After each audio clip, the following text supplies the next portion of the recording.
제 나이 74, 흙을 만지며 살아온 인생입니다. 남들은 이 나이면 적적하지 않냐고, 자식들 옆에 붙어 사는 게 좋지 않냐고들 하지만 저는 지금의 삶에 더없이 만족하고 있어요. 이른 아침 흙냄새와 풀냄새가 뒤섞인 공기를 마시며 작업실로 향하는 발걸음은 언제나 설렘으로 가득합니다. 제 손끝에서 밋밋하던 흙덩이가 생명을 얻고 저만의 곡선과 빛깔을 지닌 도자기로 다시 태어나는 순간의 희열은 그 무엇과도 바꿀 수 없는 제 삶의 원동력이에요. 남편과 사별하고 두 딸을 모두 출가시킨 뒤 저는 오롯이 저 자신을 위한 시간을 보내고 있습니다. 자식들에게 짐이 되기 싫었고 그저 묵묵히 자신의 자리에서 최선을 다하는 엄마로 기억되고 싶었어요. 평화롭던 제 일상에 미세한 균열이 생기기 시작한 것은 아마 두어 달 전부터였을 겁니다.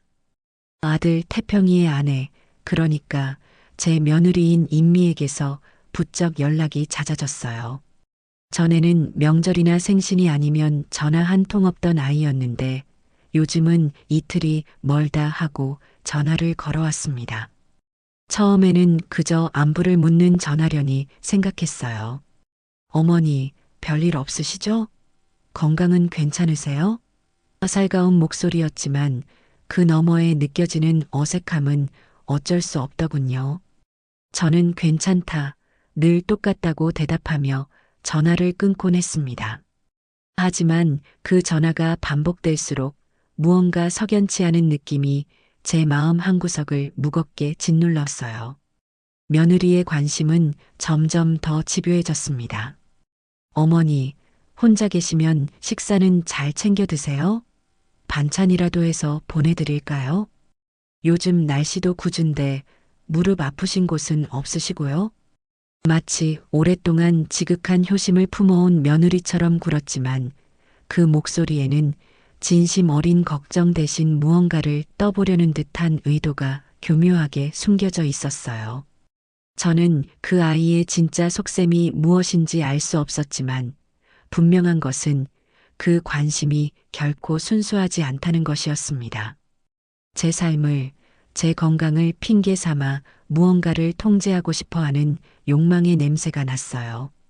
저는 그저 괜찮다, 너희나 잘 챙겨라라며 무던하게 넘겼지만 마음속 경계심은 날마다 높아져만 갔습니다.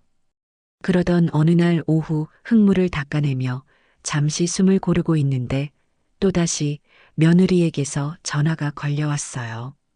그날따라 유난히 상냥한 목소리였습니다. 어머니, 오늘따라 목소리가 더 고우시네요. 좋은 일 있으세요? 저는 헛웃음이 나왔지만 애써 참고 찻잔을 매만지며 용건이 뭐냐고 물었어요.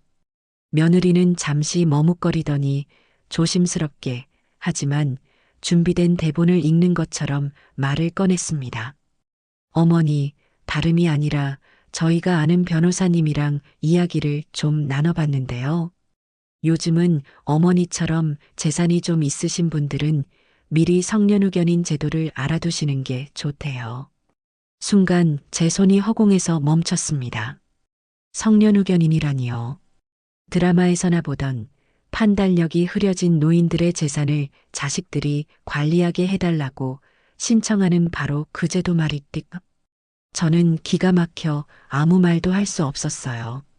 며느리는 제 침묵을 긍정의 신호로 받아들였는지 더욱 신이 나서 말을 이어갔습니다.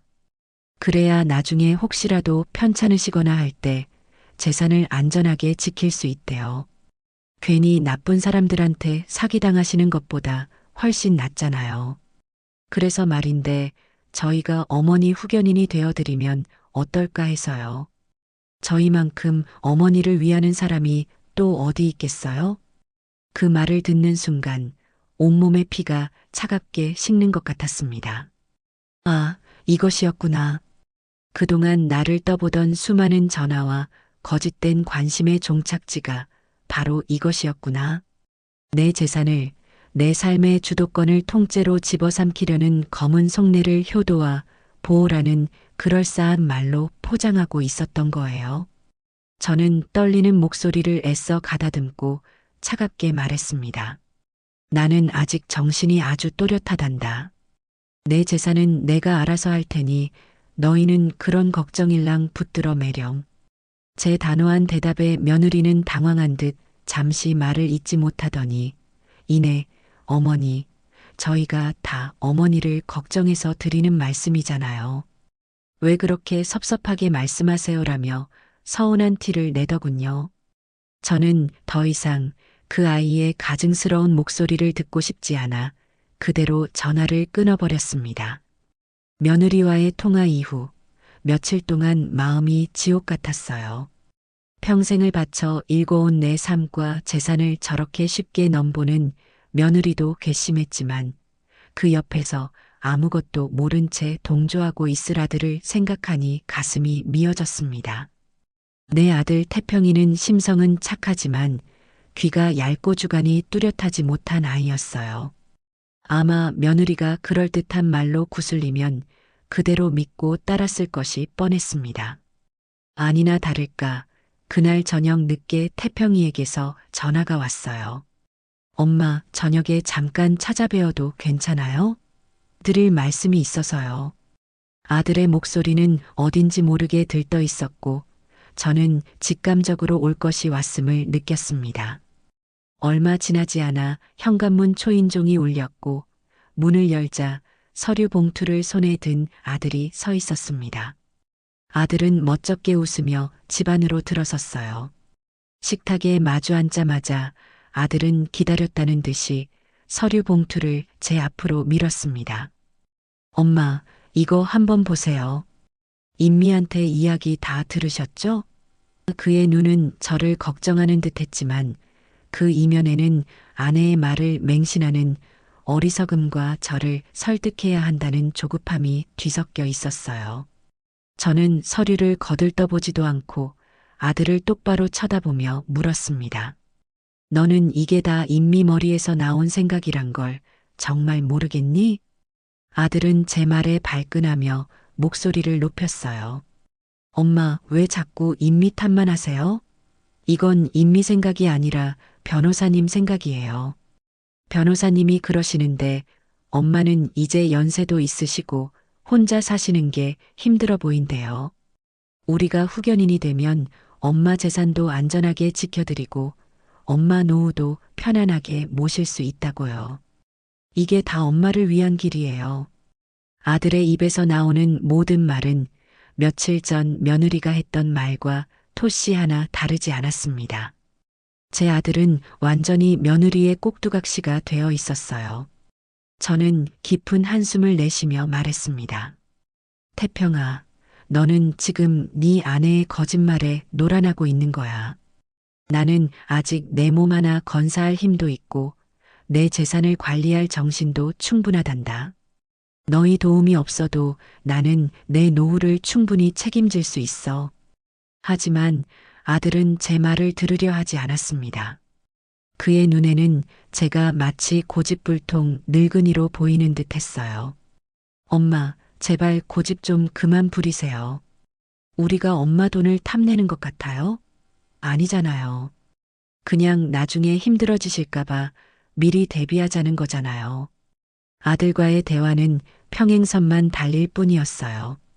저는 아들에게 너는 네 엄마보다 네 아내 말을 더 믿는구나. 이 서류 당장 가지고 돌아가.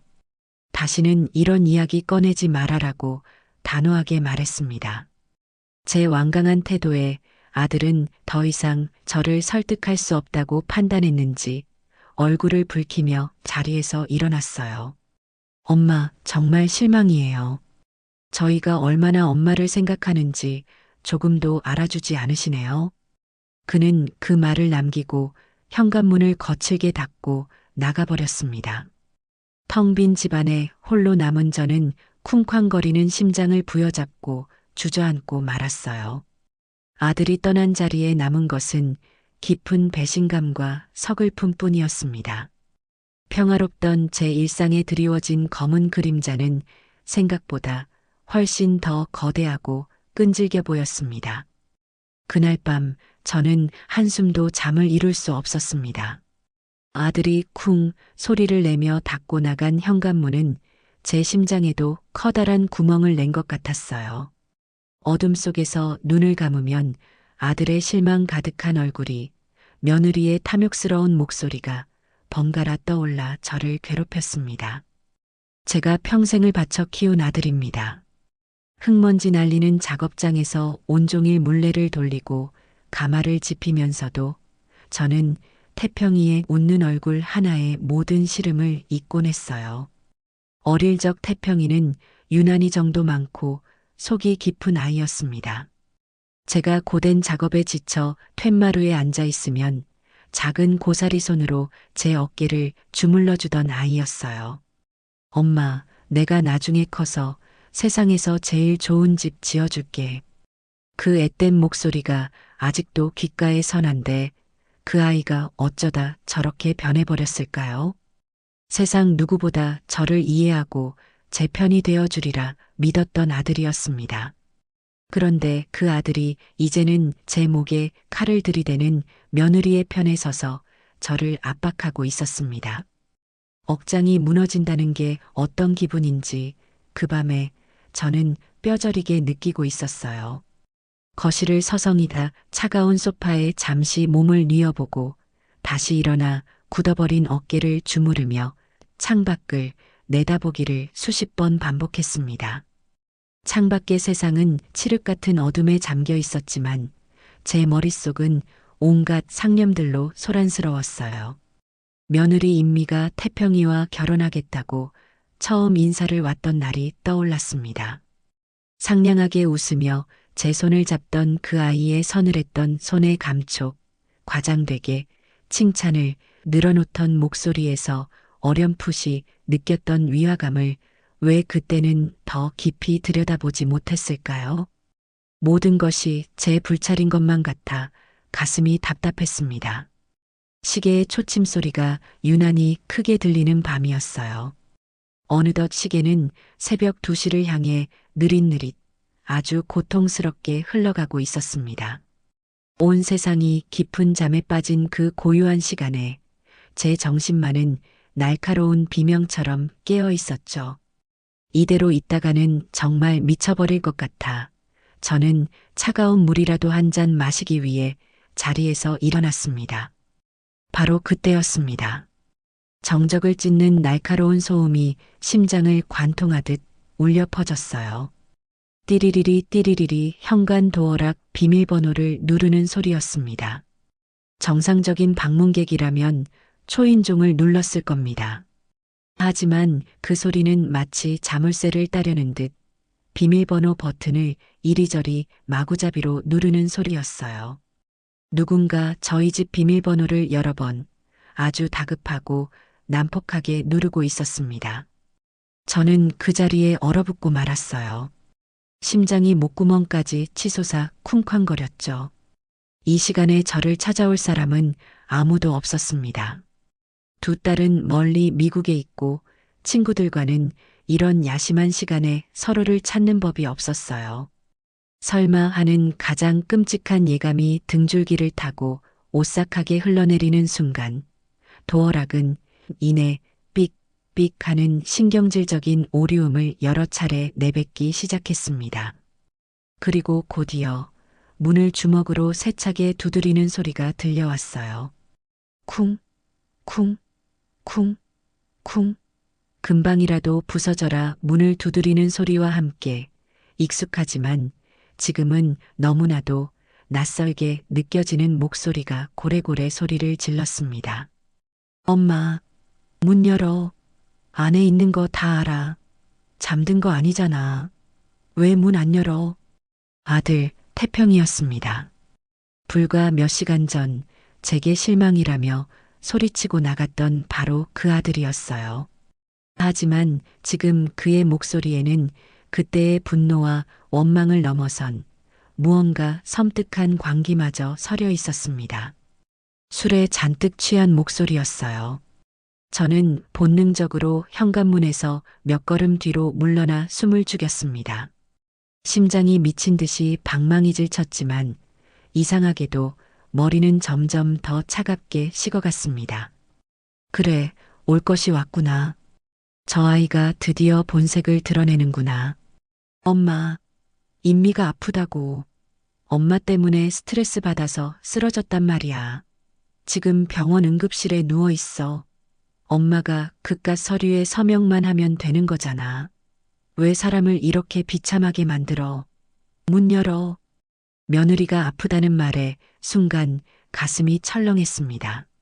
하지만 저는 이내 그것이 저를 문 밖으로 끌어내기 위한 저열한 거짓말이라는 것을 직감했어요.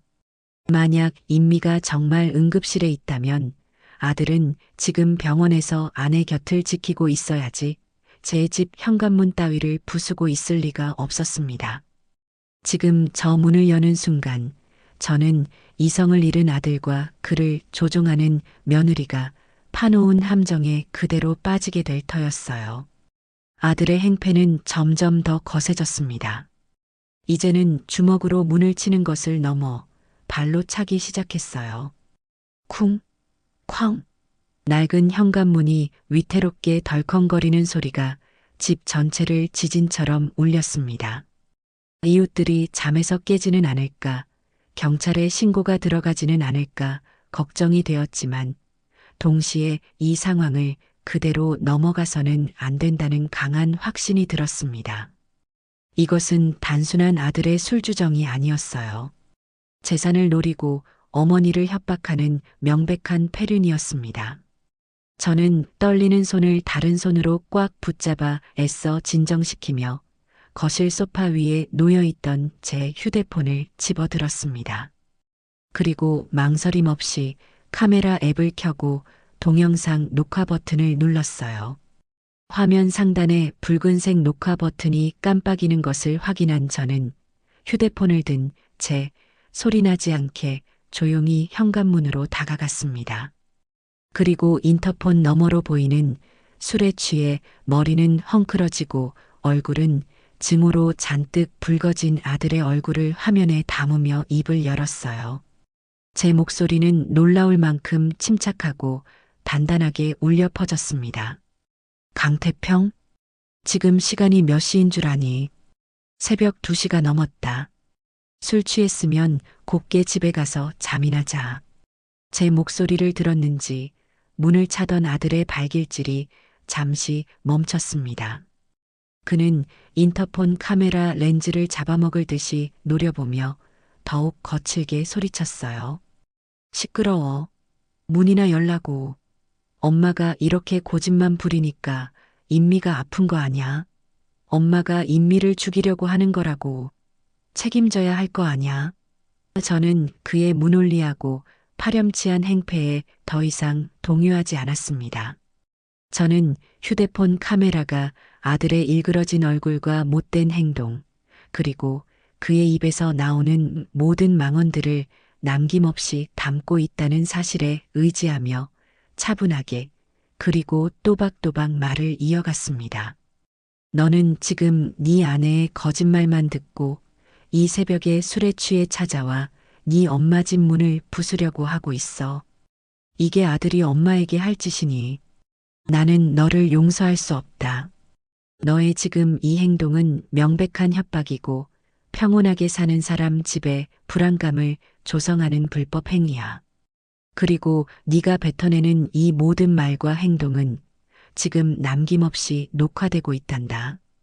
제가 동영상을 녹화하고 있다는 말에도 아들은 아랑곳하지 않았어요.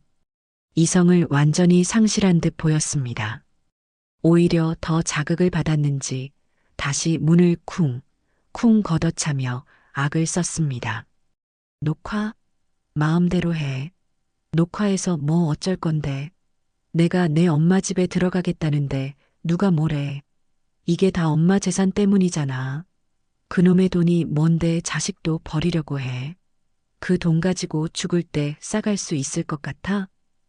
아들의 입에서 나온 엄마 재산이라는 그 노골적인 단어에 저는 마지막 남았던 일말의 기대마저 산산조각 나는 것을 느꼈습니다. 결국 저 아이의 목적도 며느리와 똑같았던 거예요. 제 안이나 건강 따위는 안중에도 없었고, 오직 제 돈을 어떻게 하면 자신들의 통제하에 둘 수 있을까 하는 탐욕스러운 생각뿐이었던 겁니다. 새벽의 소란은 그 후로도 끝없이 이어졌습니다. 아들은 온갖 욕설과 원망 섞인 말을 토해내며 문을 두드리고 발로 찼어요. 내가 어렸을 때부터 엄마는 맨날 흙만 만지고 나한테 관심도 없었잖아. 아버지 돌아가셨을 때도 슬퍼하는 기색도 없더니 돈만 끌어안고 살려고 이래? 인미가 나한테 얼마나 잘하는데 엄마는 인미 반만이라도 나한테 잘해준 적 있어? 차마 입에 담을 수도 없는 말들이 그의 입에서 쏟아져 나와 제 가슴에 비수처럼 꽂혔습니다. 저는 현관문 바로 뒤에 서서 그 모든 소리를 들으며 그 모든 순간을 휴대폰에 담았습니다. 두렵지 않았다면 거짓말이겠죠. 육중한 문이 당장이라도 부서져 들어올 것 같은 공포에 온몸이 사시나무처럼 떨렸습니다. 하지만 그 두려움보다 더 큰 것은 아들에 대한 처절한 배신감과 어떻게든 제 자신을 지켜내야 한다는 강한 의지였습니다. 저는 그가 스스로 지쳐 돌아가기를 기다렸습니다. 제발 이웃 중 누군가가 이 소란을 듣고 경찰에 신고해 주기를 간절히 바라면서도 한편으로는 이 추악한 가족의 치부가 온 세상에 드러나는 것이 두려웠어요. 아들이 경찰에 연행되는 모습을 차마 보고 싶지 않은 어미로서의 마지막 미련이었을지도 모릅니다. 마침내 1시간이 넘는 지루한 행패 끝에 아들의 목소리가 잦아들기 시작했습니다. 욕설을 퍼붓던 목소리는 쉬어 있었고 문을 두드리던 주먹에도 힘이 빠진 듯 했어요. 지칠 대로 지친 모양이었습니다. 그는 마지막으로 문에 이마를 기댄 채 헐떡이는 목소리로 절규하듯 외쳤습니다. 엄마, 반드시 후회하게 될 거야. 내가 이렇게까지 했는데도 문 한 번 안 열어준 거 평생 후회하게 만들어줄게. 두고 보라고. 그 저주 같은 외침을 마지막으로 아들은 비틀거리며 계단을 내려가는 듯 했습니다. 무거운 발소리가 복도에 울리다가 이내 멀어졌어요. 아파트 복도는 언제 그랬냐는 듯 다시 깊은 정적에 휩싸였습니다. 저는 아들의 발소리가 완전히 사라진 것을 확인하고 나서야 다리에 힘이 풀려 그 자리에 주저앉고 말았습니다. 손에 꽉 쥐고 있던 휴대폰 화면에는 11,730이라는 녹화 시간이 선명하게 찍혀 있었어요. 아들이 남긴 마지막 외침이 귓가에 악몽처럼 맴돌아 마음이 갈갈이 찢어지는 듯 아팠습니다. 하지만 저는 눈물을 흘리지 않았어요. 눈물조차 나오지 않았습니다.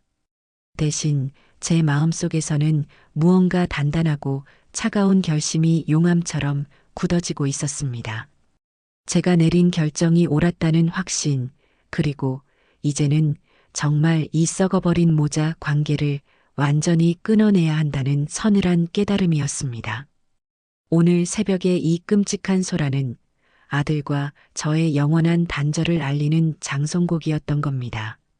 저는 바닥에 주저앉은 채로 녹화된 동영상을 소중하게 저장하며 어둠이 걷히고 밝아오는 아침을 기다렸습니다. 이제는 제가 반격할 차례였으니까요. 그 어떤 망설임도 자비도 없을 터였습니다. 날이 밝자마자 저는 곧바로 외출 준비를 했습니다. 밤새 한숨도 자지 못해 눈은 뻑뻑하고 온몸은 천근만근이었지만 정신은 그 어느 때보다 얼음장처럼 차갑고 또렷했어요. 화장대 거울에 비친 제 얼굴은 헬쑥했지만 두 눈만은 형형하게 빛나고 있었습니다. 저는 평소보다 더 정성스럽게 머리를 빗고 가장 아끼는 단정한 외출복으로 갈아입었어요. 이것은 전쟁이었고 저는 패잔병처럼 보이고 싶지 않았습니다. 제 손에는 어젯밤 아들의 모든 행패가 고스란히 담긴 휴대폰이 들려 있었습니다. 가장 먼저 찾아간 곳은 몇 년 전 남편의 유산 상속 문제를 처리하며 인연을 맺었던 최 변호사의 사무실이었어요. 그는 일 처리가 꼼꼼하고 신중하며 무엇보다 의뢰인의 편에서 진심으로 귀 기울여주는 사람이었습니다. 어르신, 이른 아침에 어쩐 일이십니까? 미리 연락도 없이 안색이 무척 좋지 않으십니다. 예약도 없이 불쑥 찾아온 저를 보고 최 변호사는 조금 놀란 눈치였지만 이내 따뜻한 차를 내어주며 저를 안으로 안내했습니다. 저는 그의 맞은편 소파에 깊숙이 몸을 묻고 그가 내어준 따뜻한 찻잔을 두 손으로 감쌌어요. 손끝으로 전해져 오는 온기에도 불구하고 제 마음은 여전히 시베리아 벌판처럼 황량했습니다. 저는 아무 말 없이 고개를 숙여 휴대폰을 꺼내 어젯밤 녹화한 동영상을 재생했습니다.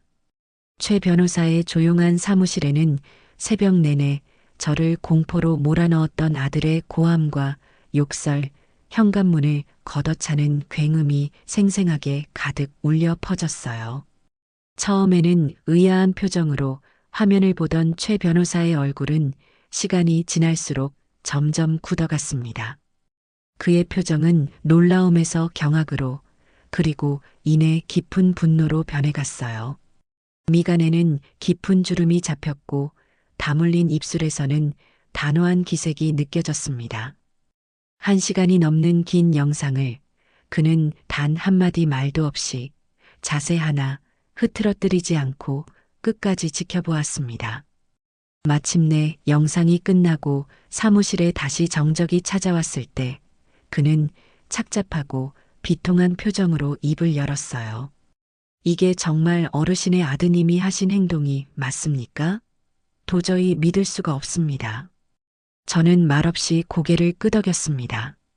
그리고 며칠 전부터 시작된 며느리의 의문스러운 안부 전화와 노골적인 후견인 제안, 어젯밤 아들이 서류를 들고 찾아와 저를 설득하려 했던 일, 그리고 제가 거절하자 돌변하여 새벽에 저지른 끔찍한 행패까지 모든 자초지종을 담담하긴 하지만 빠짐없이 털어놓았어요. 제 이야기를 모두 들은 최 변호사는 깊은 한숨을 내쉬며 안경을 벗어 닦았습니다. 정말 안타깝고 분노가 치미는 일입니다. 어르신께서 밤새 얼마나 무섭고 마음고생이 심하셨을지 제가 감히 짐작도 가지 않습니다. 저는 그의 진심 어린 위로에 고개를 저으며 찻잔을 내려놓고 그를 똑바로 바라보며 말했습니다. 위로는 괜찮습니다. 변호사님. 저는 이제 마음을 정했어요. 저 아들과 며느리 둘 모두와 인연을 끊을 겁니다. 제 인생에서 완전히 도려낼 생각이에요. 그래서 변호사님을 찾아왔습니다. 제가 법적으로 할 수 있는 모든 조치를 가장 강력하고 확실한 방법으로 취하고 싶습니다. 변호사님, 저를 좀 도와주시겠습니까? 제 단호한 결심에 최 변호사는 다시 한번 놀란 듯 저를 바라보았습니다. 그의 눈에는 연민과 함께 제 강단 있는 모습에 대한 존중의 빛이 어리는 듯했어요. 제 눈빛에서 그 어떤 흔들림이나 망설임도 없다는 것을 읽었는지 그는 이내 결심한 듯 고개를 끄덕였습니다. 알겠습니다, 어르신. 어르신의 뜻이 그렇다면 제가 가진 모든 법적 지식을 동원해 어르신을 돕겠습니다. 이 동영상은 아드님과 며느님의 불법 행위를 입증할 매우 강력하고 결정적인 증거가 될 겁니다. 누구도 반박할 수 없을 정도로요. 그의 든든한 말에 저는 비로소 어둠 속에서 한 줄기 빛을 본 것 같았어요. 우리는 곧바로 함께 경찰서로 향했습니다. 태어나서 처음으로 와본 경찰서는 소독약 냄새와 차가운 공기로 가득했어요. 수많은 사람들이 오가는 어수선한 분위기 속에서 저는 조금도 위축되지 않았습니다. 최 변호사가 곁을 지켜준 덕분이기도 했지만 제 스스로가 더 이상 물러설 곳이 없는 낭떠러지 끝에 서 있다는 것을 알았기 때문이었어요. 저는 담당 경찰관 앞에서 조금도 떨지 않고 어젯밤 있었던 일을 육하원 측에 따라 정확하게 진술했습니다. 그리고 증거자료로 동영상 파일이 담긴 USB를 제출했어요. 제 아들 강태평을 어머니에 대한 부당한 재산 요구와 협박, 주거침입 미수 혐의로 엄벌에 처해달라는 고소장을 작성하는 내내 제 손은 조금도 떨리지 않았습니다. 아들의 이름 석자를 범죄 혐의자로 직접 적어 내려가는 심정은 참담했지만 이것이 저와 제 남은 인생을 지키기 위한 유일한 방법이라고 스스로에게 되뇌었습니다. 이 순간부터 아들과의 피할 수 없는 법적 싸움이 시작된 거죠. 아들이 경찰의 출석 요구를 받았다는 소식은 며느리 임미에게는 청천벽력과도 같았을 겁니다. 아마도 제가 그저 화를 내거나 서운해하는 선에서 끝날 것이라 얕잡아 보았겠죠. 제가 정말로 법적인 조치를 취하리라고는 꿈에도 생각 못했을 겁니다. 소식을 듣자마자 며느리는 불같이 화를 내며 제게 전화를 걸어왔어요. 어머니, 지금 제정신이세요? 어떻게 하나뿐인 아들을 경찰에 신고할 수가 있어요? 당장 고소 취하하세요. 저는 아무 대답도 하지 않고 전화를 끊어버렸습니다. 그러자 얼마 지나지 않아 며느리는 변호사도 없이 헐레벌떡 경찰서로 달려왔다고 해요. 그리고는 제 아들은 그럴 사람이 아니라며 술에 취해 엄마가 보고 싶어서 찾아간 것뿐이라며 횡설수설 아들의 행패를 합리화하기에 바빴다고 합니다. 하지만 경찰이 보여주는 1시간이 넘는 명백한 동영상 증거 앞에서 그녀의 모든 변명은 힘을 잃고 말았죠. 경찰서에서 소득이 없자 며느리는 이번엔 저희 집으로 득달같이 달려왔습니다. 초인종을 누르고 문을 두드리며 어머니, 저 임미예요. 제발 문 좀 열어주세요. 라고 외치는 목소리에는 다급함과 분노가 뒤섞여 있었어요. 저는 인터폰 화면으로 그녀의 얼굴을 확인하고는 아무런 대꾸도 하지 않았습니다. 그러자 며느리는 문 밖에서 그야말로 눈물 콧물을 쏟아내며 쇼를 하기 시작했어요. 어머니, 대체 이게 무슨 일이에요? 왜 태평 씨를 이렇게 힘들게 만드세요? 저희가 다 어머니 걱정해서 외로우실까봐 그런 건데 어떻게 저희 진심을 이렇게 몰라주세요? 그녀의 목소리는 더할 나위 없이 애절했지만 저는 그 안에 숨겨진 가증스럽고 계산적인 연기를 똑똑히 꿰뚫어 보고 있었습니다. 결국 저는 현관문을 열었습니다. 계속 소란을 피워 이웃들에게 더 이상 피해를 줄 수는 없었기 때문이에요.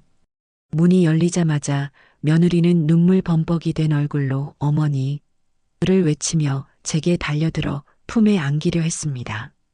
하지만 저는 한 발짝 뒤로 물러서며 그녀가 제 몸에 손끝 하나 대지 못하게 막았습니다. 그리고는 제 평생에서 가장 차갑고 경멸적인 목소리로 말했어요. 그 더러운 눈물 당장 그치지 못할까? 제 싸늘한 기세에 며느리는 순간 움찔하며 달려들려던 자세 그대로 굳어버렸습니다. 저는 눈물로 흥건한 그녀의 얼굴을 똑바로 마주보며 말을 이었어요. 임미야, 어디서 그런 가짜는 연기를 하고 있어. 너의 그 거짓 눈물에 내가 또 속아 넘어갈 것 같니? 태평이를 이렇게 괴물로 만든 건 내가 아니야. 바로 너야. 너의 그 끝없는 탐욕이 내 순진한 아들을 망가뜨리고 우리 가족을 전부 망가뜨렸어. 이제 와서 눈물로 호소하면 없던 일이 될 것 같아? 모든 걸 되돌리기엔 너무 늦었다. 아들 다음은 바로 네 차례가 될 거야. 제 서늘한 선고에 며느리의 얼굴에서 순식간에 핏기가 가셨습니다. 그녀는 잠시 아무 말도 못하고 입술만 파르르 떨더니 이내 연기를 집어치우고 본색을 드러내며 제게 악을 쓰기 시작했어요. 어머니, 어떻게 저한테 그런 심한 말씀을 하실 수가 있어요? 제가 뭘 그렇게 잘못했는데요? 다 어머니 재산 안전하게 지켜드리려고 그런 거잖아요. 저는 기가 막혀 헛웃음을 지었습니다. 내 재산을 너희 통장에 넣어두는 게 안전한 거라고 생각하는 모양이구나. 돌아가. 다시는 내 집 앞에 나타나지 마. 다음번에 또 찾아오면 그땐 너도 주거침입으로 고소할 테니 그런 줄 알아라. 그 말을 끝으로 저는 그녀의 면전에서 현관문을 쾅 소리가 나게 닫아버렸습니다. 문 밖에서 며느리의 분노에 찬 고함 소리와 저주가 한동안 들려왔지만 저는 미동도 하지 않았어요.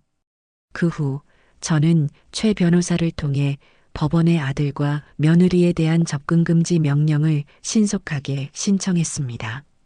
새벽에 있었던 행패 동영상이 결정적인 증거가 되어 법원은 이례적으로 빠르게 제 신청을 받아들였어요. 이제 아들 강태평과 며느리 유인미는 법적으로 제 집과 작업실 반경 100m 이내로 접근할 수 없게 되었고 전화나 문자 메시지를 포함한 그 어떤 수단으로도 저에게 연락할 수 없게 되었습니다. 법원의 명령서를 받아든 아들은 망연자실하여 그 자리에 주저앉아 절규했다고 해요.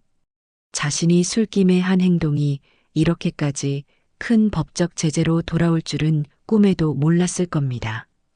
며느리 또한 엄청난 충격에 빠진 듯 법원 앞에서 우연히 저를 발견하고는 저주를 퍼붓는 듯한 살기 어린 눈빛으로 노려보았다고 최 변호사가 전해주었습니다. 저는 그들의 절망적인 눈빛과 원망을 전해 들으며 오히려 제 마음이 더 단단해지고 평온해지는 것을 느꼈어요.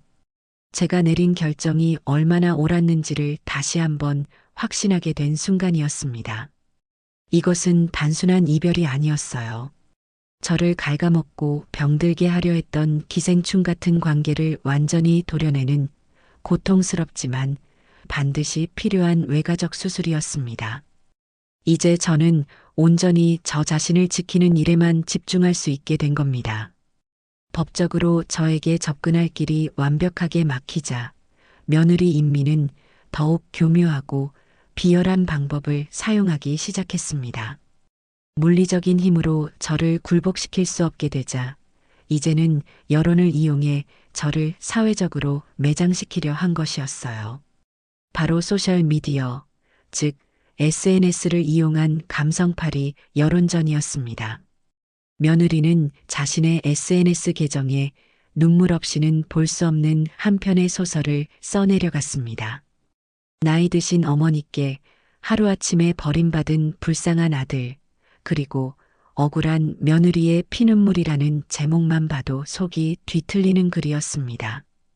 글의 내용은 더욱 가관이었고 치가 떨릴 만큼 교묘하게 사실을 왜곡하고 있었죠.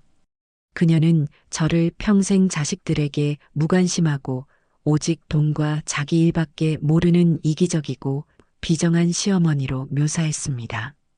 남편인 태평이는 세상에 둘도 없는 지극한 효자인데 그런 아들의 효심을 제가 오해하고 의심하며 정신적으로 괴롭혔다는 것이었어요. 그날 새벽에 찾아간 것은 아픈 아내 때문에 놀란 효심 깊은 아들이 걱정되는 어머니의 안부를 확인하기 위해 한 걸음에 달려간 것뿐인데 제가 문전박대하고는 오히려 아들을 파렴치 안으로 몰아 경찰에 신고까지 했다고 적었더군요. 그녀는 남편 태평이가 어머니의 오해와 냉대에 엄청난 충격을 받아 식음을 전폐하고 매일 밤 눈물로 지새우고 있다며 병원에서 링거를 맞고 있는 남편의 뒷모습 사진과 눈물로 쓴 손편지 사진까지 첨부하는 치밀함을 보였습니다. 저희는 정말 다른 건 아무것도 바라지 않았습니다. 그저 연로하신 어머님을 저희 곁에서 안전하게 모시고 싶었을 뿐입니다. 그런데 어머님은 저희의 진심을 돈을 노리는 탐욕으로 오해하셨고 하나뿐인 아들을 범죄자로 만드셨습니다. 세상에 이런 억울한 일이 어디 있을까요? 저희는 이제 어떻게 살아가야 할까요? 새빨간 거짓말로 도배된 그 글은 아무런 사정을 모르는 제3자들이 보기에는 충분히 그럴듯하게 그리고 매우 안타깝게 보였습니다. 사람들은 원래 자극적이고 비극적인 이야기에 쉽게 마음이 동하는 법이니까요. 아니나 다를까 댓글창에는 저를 향한 원색적인 비난이 쏟아졌습니다. 요즘 세상에 저런 시어머니가 다 있네. 아무리 그래도 아들을 경찰에 신고하는 게 말이 되나? 아들이 너무 불쌍하다. 돈이 뭔지 늙어서 곱게 늙어야지 자식한테 저게 무슨 짓이냐? 며느님이 힘내세요. 하늘이 알고 땅이 알 겁니다. 진실은 꼭 밝혀질 거예요. 등등. 며느리의 거짓 눈물에 완벽하게 속아 넘어간 사람들의 동정 여론이 들끓었어요. 저는 그 글과 댓글들을 하나하나 읽어보며 헛웃음이 나왔습니다. 피가 거꾸로 솟는 분노를 느꼈지만 한편으로는 저렇게까지 저를 깎아내려야만 하는 며느리의 발악이 처량하고 우습게 느껴지기도 했습니다. 하지만 며느리의 이 어설프고 비열한 반격은 오래가지 못했습니다. 저에게는 세상 그 무엇과도 바꿀 수 없는 든든한 지원군, 바로 제 두 딸이 있었으니까요. 미국에서 각자의 가정을 꾸리고 사회적으로도 성공하여 당당하게 살고 있는 제 두 딸은 저를 세상에서 가장 존경하고 사랑하는 아이들이었습니다. 작은 딸을 통해 올케의 만행을 전해 들은 딸들은 잠시도 가만히 있지 않았어요. 그들은 분노에 차 저에게 전화를 걸어왔습니다. 엄마, 괜찮아? 그 여자 SNS 글 봤어. 어떻게 사람이 저렇게까지 뻔뻔할 수 있어? 저는 괜찮다고 너희까지 나설 것 없다고 말렸지만 딸들은 단호했습니다. 아니, 엄마. 이건 그냥 넘어가면 안 돼. 저 여자가 엄마를 어떤 사람으로 만들고 있는지 봐. 우리가 엄마의 진실을, 우리 가족의 진실을 사람들에게 알려야 해. 딸들은 즉각 행동에 나섰습니다. 그들은 각자의 소셜미디어 계정에 조목조목 사실에 입각한 반박글을 올리기 시작했어요. 먼저 큰딸은 저희 어머니는 평생을 자식들에게 헌신하며 새벽부터 밤늦게까지 흙과 씨름에 오신 분입니다. 단 한 번도 당신 자신을 위해 명품 가방 하나, 비싼 옷 한 벌 사 입어본 적 없는 분을 돈만 밝히는 비정한 사람으로 매도하는 특정인의 거짓말에 더 이상 침묵할 수 없습니다. 라는 침착하고 이성적인 글로 운을 뗐습니다. 그리고는 동생인 강태평이 결혼 이후 지난 수년간 저에게 연락 한 통 제대로 한 적이 없었던 사실, 명절이나 생신에도 돈 몇 푼만 덜렁 보내고 얼굴 한번 비추지 않았던 무심함 등을 담담하게 하지만 정확하게 폭로했습니다. 작은 딸은 더욱 결정적인 증거들을 공개했습니다. 그동안 며느리 임미가 자신과 시시콜콜 주고받았던 메시지들을 전부 캡처해서 올린 거예요. 그 메시지에는 며느리의 탐욕스러운 속내가 고스란히 담겨 있었습니다. 어머니는 왜 이렇게 고집이 세실까? 그냥 우리한테 다 맡기시면 여왕처럼 편하게 사실 수 있을 텐데 답답해 정말. 언니, 우리 그냥 어머니 재산 포기할까? 근데 솔직히 그 돈이면 우리의 평생 유학 보내고도 남는데 너무 아깝잖아. 태평 씨는 너무 물러서 문제야. 엄마한테 싫은 소리 한마디를 못해. 내가 좀 더 강하게 밀어붙여서 이번에 끝장을 봐야겠어. 등등. 남편을 조종하고 시어머니의 재산을 어떻게든 손에 넣으려 했던 정황이 명백하게 드러나는 내용들이었습니다. 딸들의 반격은 매우 효과적이었습니다. 증거 하나 없이 감정에만 호소하던 며느리의 글과는 차원이 다른 명백한 증거와 진심이 담긴 딸들의 글에 여론은 순식간에 그리고 완벽하게 뒤집혔습니다. 며느리의 글에 달려 저를 비난하던 수많은 동정 댓글들은 삭제되거나 헐, 완전 속을 뻔했네. 며느리가 진짜 무서운 사람이었구나. 아들하고 며느리가 작정하고 할머니 재산 뜯어내려 한 거네. 소름 돋는다. 딸들이 나서줘서 정말 다행이다. 할머니, 힘내세요. 응원합니다. 와 같은 응원과 지지의 댓글들로 바뀌어 갔습니다. 저는 딸들이 올린 글과 사람들의 반응을 보며 뜨거운 눈물이 뺨을 타고 흐르는 것을 느꼈습니다. 멀리 떨어져 있어도 언제나 제 편이 되어 저를 지켜주는 든든한 내 딸들이 있다는 사실에 가슴 벅찬 감동과 고마움을 느꼈어요. 딸들은 제게 영상 통화를 걸어와 엄마, 걱정하지 마. 우리가 엄마 옆에 있어. 저런 파렴치한 사람들한테 엄마가 더 이상 상처받게 놔두지 않을 거야. 우리는 끝까지 싸울 거야. 라며 저를 위로하고 격려해 주었습니다. 이제 며느리에게 마지막 일격을 가할 시간이었습니다. 저는 최 변호사와 함께 며느리 인미를 정보통신망 이용 촉진 및 정보보호 등에 관한 법률 위반 허위 사실 유포에 의한 명예훼손 혐의로 고소했습니다. 고소장에는 며느리가 올렸던 소셜미디어 글의 캡처본과 순식간에 퍼져나갔던 기록, 딸들이 올린 반박 증거자료들, 그리고 결정적으로 새벽에 있었던 주거 불안 조성 사건 동영상을 함께 증거로 제출했어요. 최 변호사는 서류를 검토하며 확신에 찬 목소리로 말했습니다. 어르신, 이건 우리가 질 수 없는 싸움입니다. 오히려 민사소송까지 함께 진행해서 어르신이 받으신 정신적 피해 보상도 두둑하게 받아낼 수 있습니다. 저쪽에서는 반박할 증거 자체가 없을 테니 승소 가능성이 매우 높습니다. 며칠 후 명예훼손으로 고소당했다는 두툼한 법적 서류를 받아든 며느리는 그야말로 아연실색했다고 합니다. 자신이 인터넷에 올린 글 하나가 이렇게까지 커다란 법적 책임으로 돌아올 줄은 상상도 못했던 모양이에요.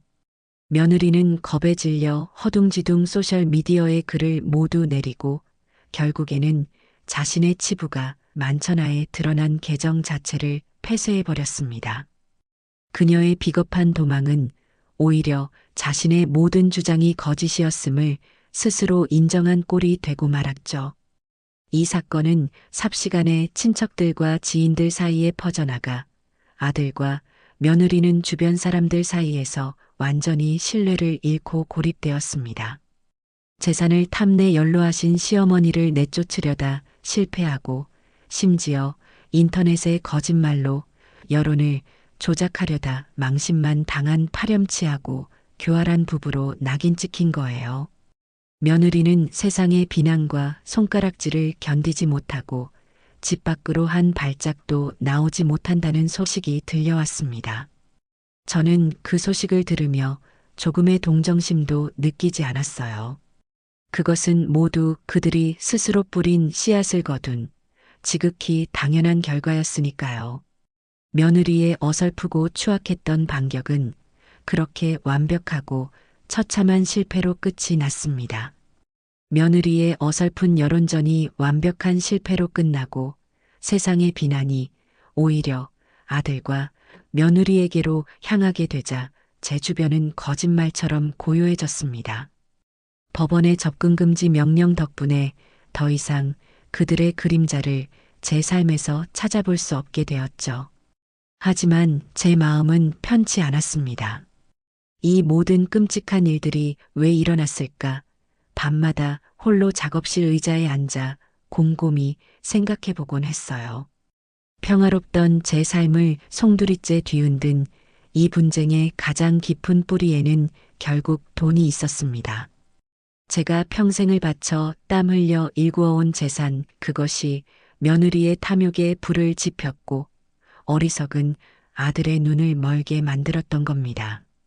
그 재산이 저를 지켜주는 울타리가 아니라 오히려 자식이라는 이름의 늑대를 끌어들이는 미끼가 되어버린 셈이었죠.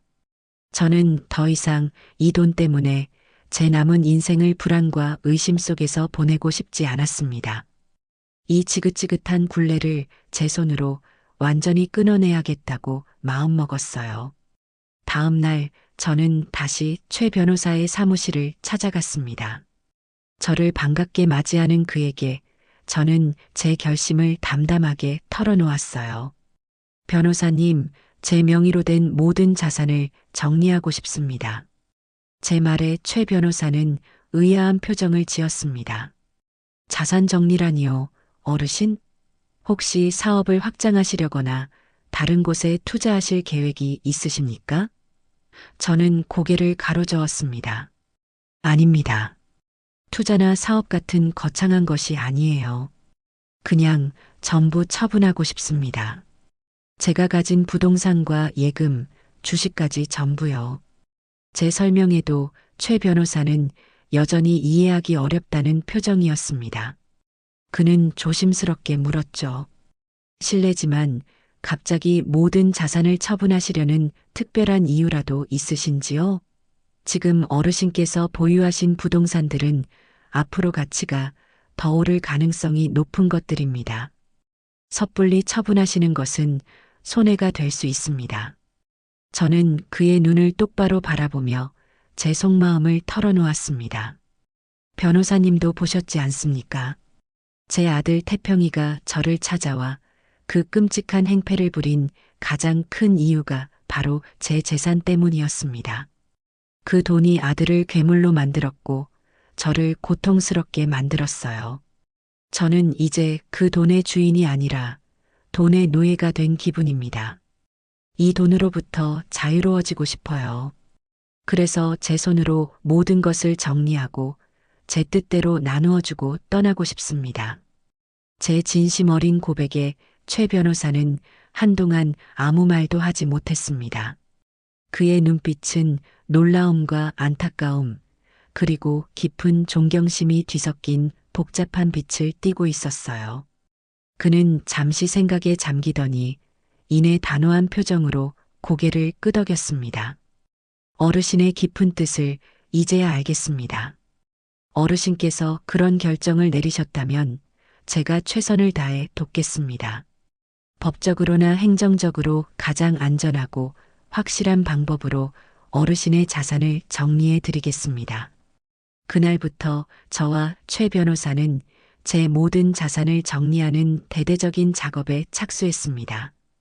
제가 평생을 바쳐 마련한 집과 작업실, 남편에게 물려받았던 작은 상가 건물, 그리고 은행에 묵혀두었던 예금과 몇몇 주식들까지 목록을 작성하고 보니 생각보다 꽤 큰 규모였습니다. 부동산을 처분하기 위해 중개인을 만나고 매수 희망자들과 몇 번의 만남을 가졌어요. 수십 년간 제 손때가 묻고 추억이 깃든 공간들을 다른 사람에게 넘기는 과정은 생각보다 쉽지 않았습니다. 마지막으로 집을 둘러보던 날에는 저도 모르게 눈시울이 뜨거워지기도 했어요. 하지만 이것이 저를 더 단단하게 만들기 위한 과정이라 믿으며 마음을 다잡았습니다. 몇 달에 걸쳐 모든 자산은 성공적으로 현금화되었습니다. 제 통장에는 평생 만져본 적 없는 큰 액수의 돈이 찍혔지만 제 마음은 오히려 그 어느 때보다 가볍고 평온했어요.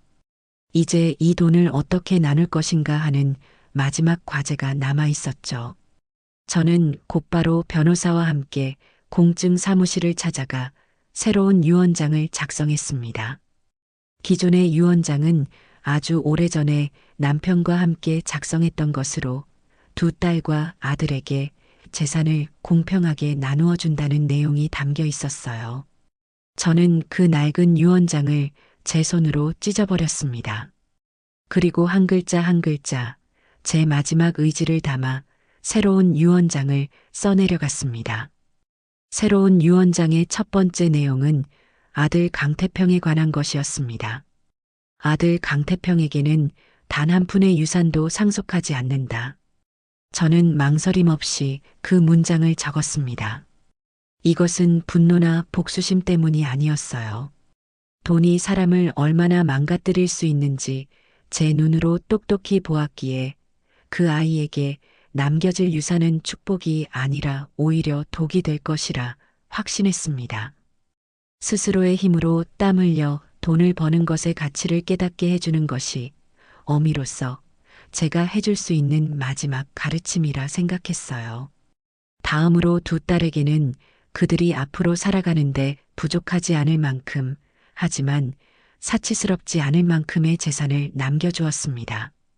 딸들은 이미 각자의 자리에서 충분히 성공했고 안정적인 삶을 살고 있었기에 제가 남겨줄 유산에 연연하지 않을 아이들이라는 것을 잘 알고 있었어요.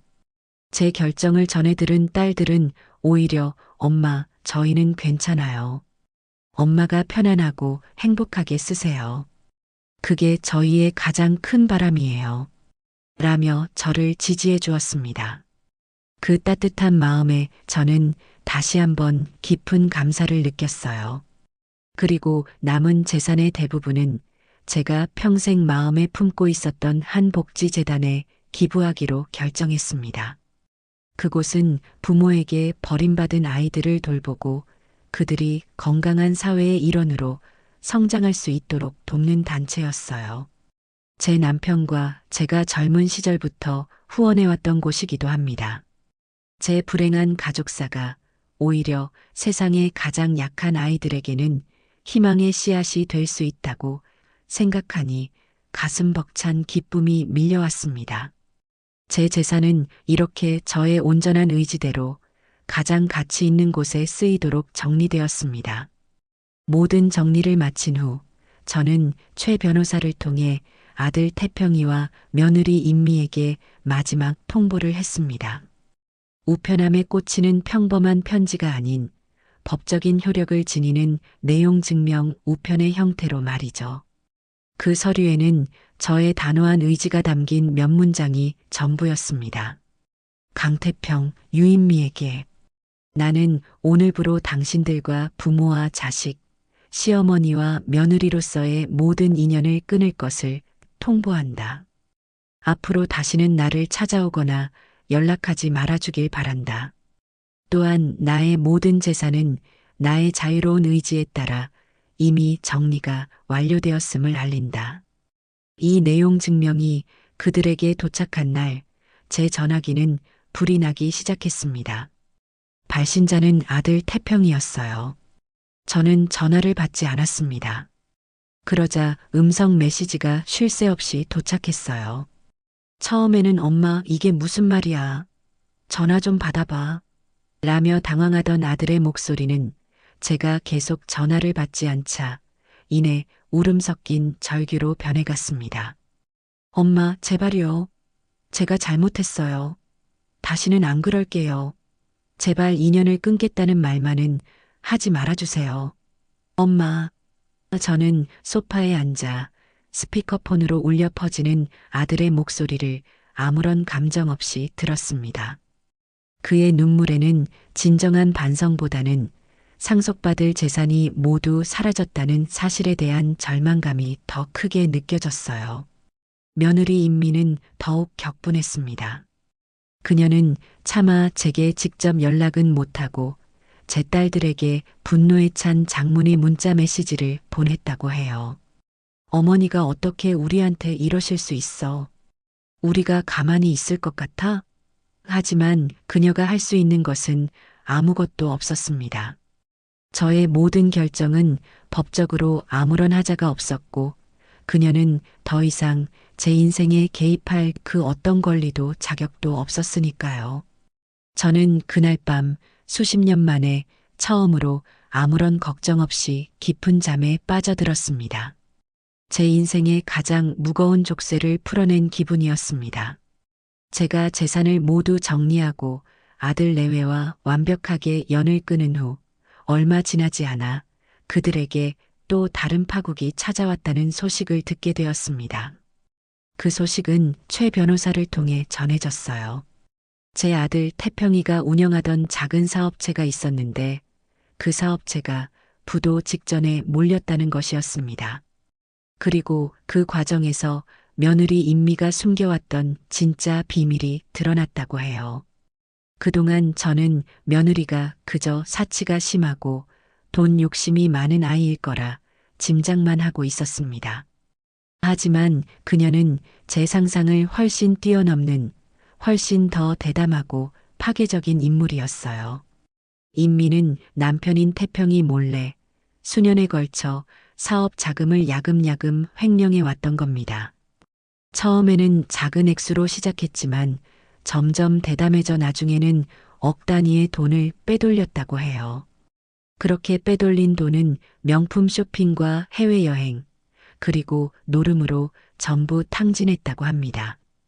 그녀는 단순히 노름 빚을 지고 있던 수준이 아니었던 거죠. 태평이는 아내의 씀씀이가 크다고는 생각했지만 자신의 사업 자금에까지 손을 댈 줄은 꿈에도 몰랐을 겁니다. 그는 최근 들어 자금 회전이 계속 막히고 거래처 대금 결제가 밀리는 것을 그저 경기가 좋지 않기 때문이라고만 생각했대요. 하지만 결국 회사가 파산 직전까지 몰리자 이상한 낌새를 눈치챈 회계 담당 직원이 조심스럽게 태평이에게 장부의 문제점을 보고했다고 합니다. 장부를 확인한 태평이는 하늘이 무너지는 것 같은 충격을 받았다고 해요. 지난 몇 년간 아내 인미가 교묘한 방법으로 회사 공금을 빼돌린 명백한 증거들이 고스란히 남아 있었던 겁니다. 그 규모는 아들의 사업체를 완전히 거덜내고도 남을 만큼 엄청난 액수였죠. 아들은 자신이 믿었던 아내에게 뒤통수를 맞았다는 사실에 처음에는 현실을 부정했다고 합니다. 하지만 빼도 박도 못할 증거들 앞에서 그는 결국 아내가 자신을 기만해왔다는 끔찍한 진실을 마주해야만 했어요. 자신이 며느리의 거짓말에 속아 세상에서 가장 소중한 어머니에게 그토록 끔찍한 행패를 부리는 동안 바로 그 아내는 뒤에서 자신의 사업 기반을 송두리째 갉아먹고 있었던 겁니다. 어머니도 잃고 자신의 인생을 걸었던 사업까지 모두 잃게 되었다는 사실에 태평이는 절망감에 몸부림쳤다고 합니다. 그 엄청난 배신감과 절망은 이내 며느리를 향한 불타는 분노와 복수심으로 바뀌었습니다. 태평이는 더 이상 망설이지 않았어요. 그는 저의 변호사인 최 변호사에게 전화를 걸어왔습니다. 그리고는 울면서 모든 진실을 털어놓았다고 해요. 아내가 자신을 어떻게 속여 어머니에게 후견인 서류를 들이밀게 했는지, 새벽에 찾아가 행패를 부리도록 어떻게 자신을 부추겼는지, 그리고 그 모든 것이 결국 자신의 사업 자금을 횡령한 사실을 덮고 어머니의 재산을 빼앗으려는 아내의 계획이었던 것 같다고 고백했습니다. 그리고 태평이는 최 변호사에게 아내를 사회적으로 완전히 매장시킬 수 있도록 도와달라고 애원했다고 합니다. 그는 자신이 모은 아내의 모든 횡령 증거, 즉 조작된 장부와 의심스러운 자금 이체 내역 등을 전부 최 변호사에게 넘겼어요. 이것은 며느리를 향한 그의 마지막 복수의 칼날이었습니다.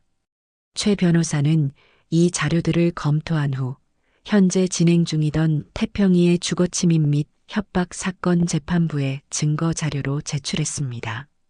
아들의 범행 동기가 아내의 기만과 회유에 의한 것이었으며 그 배경에는 거액의 횡령 사건이 있었다는 사실을 밝힌 거죠.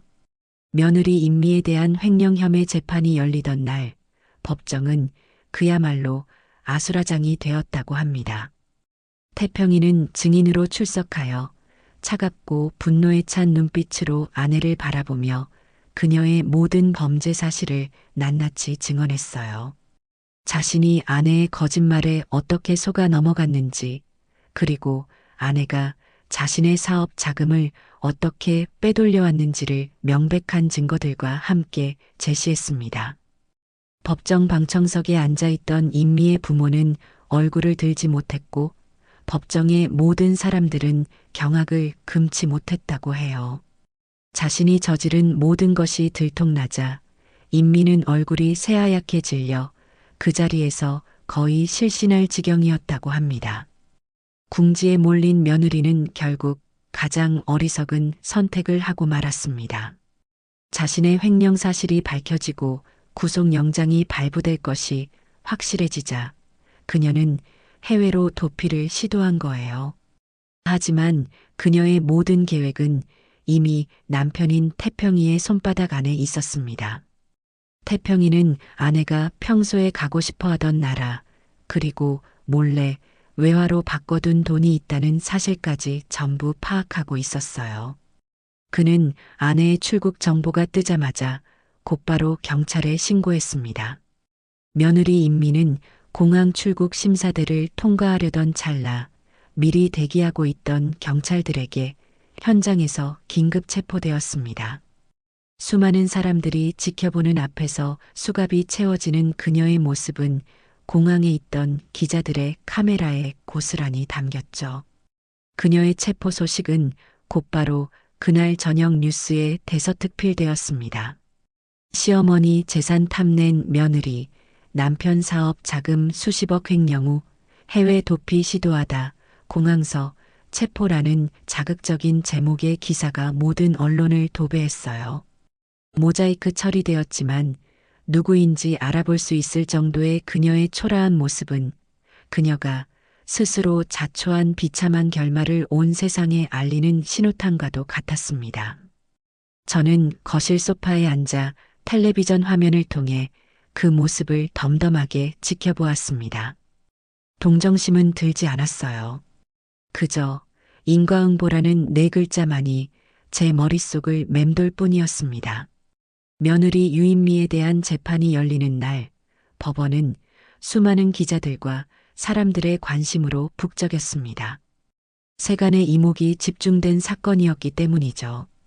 저는 그 재판에 참석하지는 않았지만 최 변호사를 통해 모든 진행 상황을 전해 들을 수 있었습니다.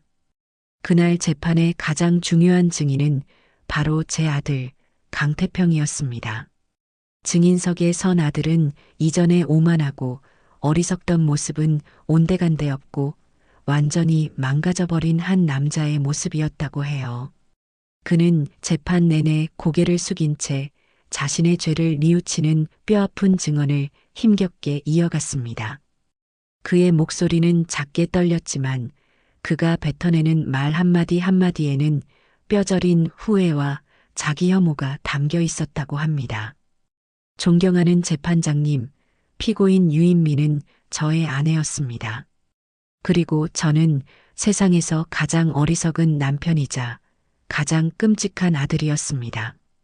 그는 자신의 아내였던 임미가 어떻게 자신에게 접근해 재산을 불려주겠다는 감언이설로 사업 자금을 관리하게 되었는지, 그리고 어떻게 어머니를 고립시키고 재산을 빼앗아야 한다는 거짓말로 자신을 세뇌시켰는지에 대해 모두 털어놓았습니다. 어머니를 향한 저의 모든 끔찍한 행동은 전적으로 피고인의 거짓말과 계획 때문이었습니다. 하지만 저는 그 책임을 피고인에게만 떠넘길 생각이 없습니다. 아내의 탐욕스러운 말을 분별하지 못하고 제 어머니를 의심하고 괴롭힌 것은 온전히 저의 잘못입니다. 저는 제 욕심에 눈이 멀어 제 어머니를 망가뜨리려 했고 그 결과 제 사업과 제 가정, 제 인생의 모든 것이 남김없이 무너져 내렸습니다. 이 모든 것은 제가 받아 마땅한 죗값입니다. 아들의 처절한 증언에 법정은 숙연한 침묵에 잠겼다고 합니다. 피고인석에 앉아있던 며느리는 고개를 푹 숙인 채 미동도 하지 않았고 방청석에서는 작은 탄식들이 터져 나왔다고 해요. 저는 최 변호사에게 그 이야기를 전해 들으며 복잡한 심정에 휩싸였습니다. 아들의 행동이 용서받을 수 없는 것이었음은 분명하지만 모든 것을 잃고 법정에 서서 자신의 죄를 고백하는 아들의 모습을 상상하니 마음 한구석이 아릿하게 저려오는 것은 어쩔 수 없었어요. 하지만 그 아픔은 연민이 아니었습니다. 그저 한때는 제 전부였던 존재가 완전히 부서져 내리는 것을 지켜봐야 하는 어미의 마지막 슬픔 같은 것이었죠. 며느리는 결국 거액의 횡령과 사기 혐의로 무거운 실형을 선고받고 법정에서 구속되었습니다. 재판이 끝난 후 저는 최 변호사와 함께 법원 앞에서 기다리고 있던 언론 기자들과 마주섰습니다. 수많은 카메라 플래시가 터지고 마이크가 제 앞으로 쏟아졌지만 저는 조금도 위축되지 않았어요. 저는 이 기회를 통해 세상 사람들에게 그리고 저와 비슷한 고통을 겪고 있을지 모를 다른 누군가에게 꼭 해주고 싶은 말이 있었습니다. 오늘 이 자리에 서기까지 저에게는 참으로 길고 고통스러운 시간이었습니다. 하지만 저는 오늘 이 모든 사건을 통해 자식에게 무조건적으로 기대고 의지하는 삶이 얼마나 위험하고 어리석은 것인지 뼈저리게 깨달았습니다. 부모의 재산은 자식의 것이 아니며 자식 또한 부모의 노후를 책임져주는 보험이 아닙니다. 저는 제 이름 석자를 가진 온전한 한 사람으로서 제 삶을 되찾기 위해 싸웠을 뿐입니다.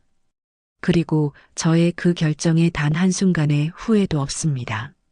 제 당당하고 단호한 모습은 곧바로 모든 언론사의 주요 기사로 다뤄졌습니다.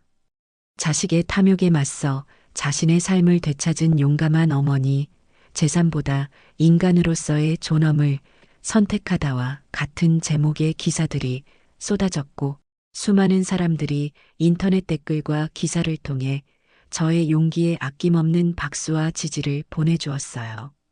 세상은 저를 더 이상 자식에게 버림받은 비운의 노인이 아닌 자신의 삶을 스스로 개척한 주체적인 여성으로 바라봐주기 시작했습니다. 모든 소동이 마무리된 후 저는 법원 복도에서 아들과 마주쳤습니다. 재판이 끝난 후 저를 기다리고 있었던 모양이에요.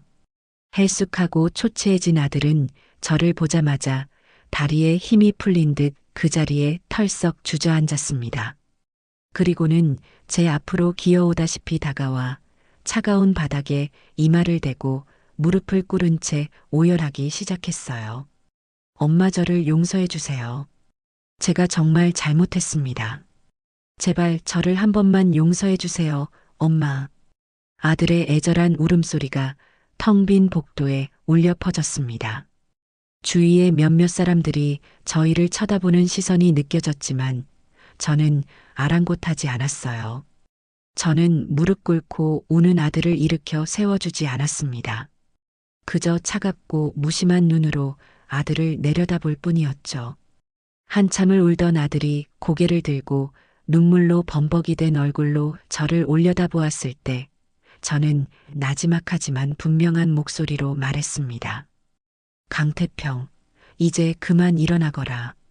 제 목소리에 아들은 혹시나 하는 기대감에 부푼 눈빛으로 저를 바라보았어요.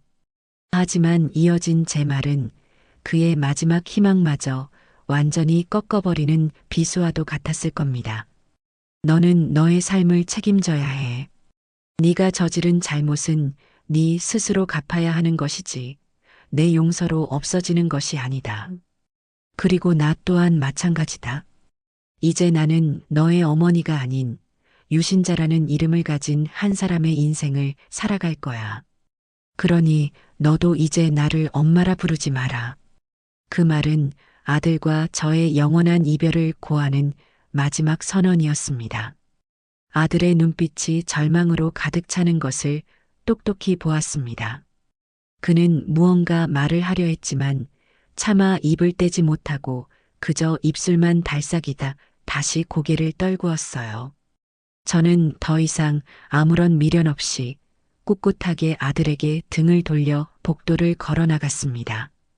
등 뒤에서 들려오는 아들의 마지막 울음소리가 제 발목을 붙잡으려 했지만 저는 단 한 번도 뒤돌아보지 않았습니다. 그렇게 제 인생의 가장 길고 아팠던 한 챕터가 완전히 끝을 맺었습니다. 모든 재판이 끝나고 제 아들과 며느리가 각자의 죗값을 치르게 된 후 제 삶에는 비로소 완전한 평화가 찾아왔습니다. 법정의 마지막 망치 소리는 제 길고 어두웠던 터널의 끝을 알리는 신호탄과도 같았어요. 하지만 제게는 아직 해야 할 어쩌면 가장 중요한 마지막 일이 남아 있었습니다. 바로 저를 이 모든 고통의 한가운데로 밀어넣었던, 그리고 역설적이게도 제가 제 삶의 진정한 주인이 될 수 있도록 처절한 깨달음을 주었던 재산을 정리하는 일이었습니다. 저는 다시 최 변호사와 함께 그의 사무실에 마주 앉아 제 남은 자산을 어떻게 사용할 것인지에 대한 마지막 계획을 세우기 시작했습니다. 최 변호사는 조심스럽게 입을 열었습니다. 어르신, 그동안 정말 고생 많으셨습니다. 이제 모든 것이 끝났으니 한동안은 아무 생각 마시고 편히 쉬시는 것이 좋겠습니다. 저는 희미하게 미소를 지으며 고개를 저었어요. 아닙니다, 변호사님. 아직 끝나지 않았습니다. 가장 중요한 일이 남았지요.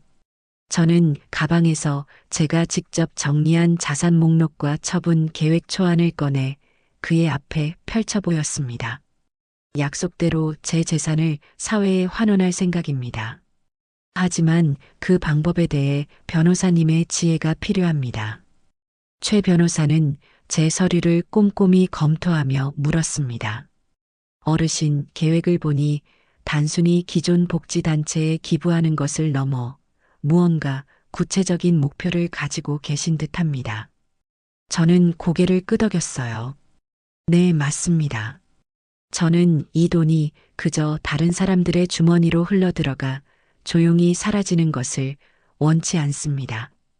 제가 겪었던 이 끔찍한 비극이 저와 같은 고통을 겪고 있을지도 모르는 다른 누군가에게는 실질적인 희망이 되었으면 좋겠습니다. 제 돈이 살아 움직이며 스스로를 지킬 힘이 없는 사람들을 위한 날카로운 창과 단단한 방패가 되어 주었으면 해요. 제 말의 의미를 즉시 알아차린 최 변호사의 눈이 반짝였습니다. 그는 잠시 생각에 잠겨 제 서류 위에 몇 가지 메모를 하더니 이내 확신에 찬 목소리로 제안했습니다. 그렇다면 어르신, 어르신의 철학을 담은 공익재단을 직접 설립해 보시는 것은 어떻겠습니까?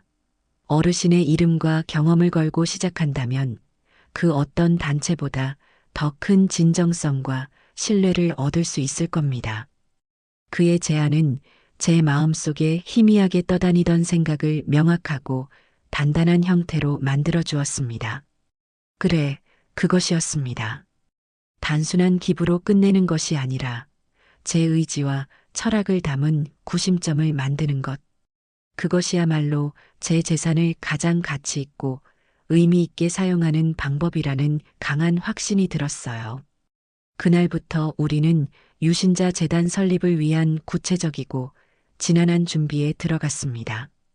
재단의 이름은 제 이름 석자를 그대로 따르기로 했어요.